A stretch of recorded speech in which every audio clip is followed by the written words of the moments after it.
Ikiwa unapitia dalili za damu nyekundu angavu kwenye kinyesi chako au karatasi ya choo, au kuwashwa, kupatwa na miwasho mikali kwenye sehemu yako ya haja kubwa, au maumivu wakati wa kukaa au kujisaidia, kuvimba au kupata uvimbe katika sehemu yako ya haja kubwa ya mwisho kabisa, au haja isiyoisha vizuri, hizi ni dalili za ugonjwa wa bawasiri.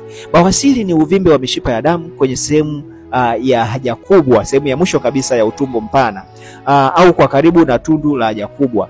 Mishipa hii inapopanuka au kuvimba, huweza kuleta maumivu, kuwasha, kutokwa na damu wakati wa kujisaidia. Sababu zinaweza kupelekea hali hii ni nini?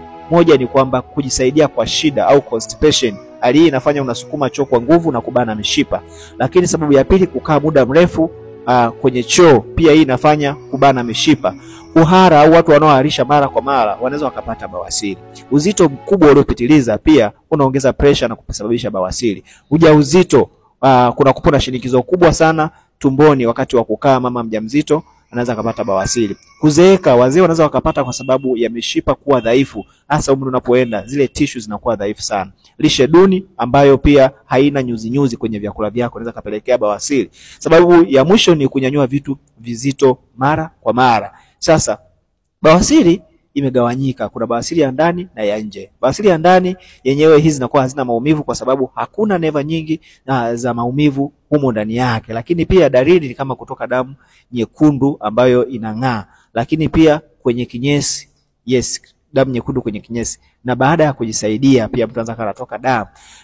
Pia inaweza ikasababishwa na bawasiri ya pili ambayo yenyewe inapatikana chini kabisa ya tundu la haja kubwa, na ni uvimbe ambao unaonekana. Huu unaambatana na maumivu makali, kuvimba na kuwasha katika sehemu yako ya haja kubwa. Mara nyingi huwa inaweza kutengeneza donge ambalo linakuwepo lina maumivu, nasema uvimbe fulani.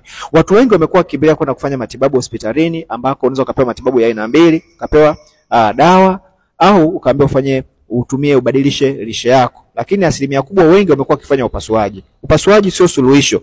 Nimekuwa nikisaidia watu wengi, unapofanya upasuaji hauondoi chanzo. Jitafute, furahia afya bora, afya ni mali, afya ni uhai. Namba zangu zipo kwenye bio, nipigie.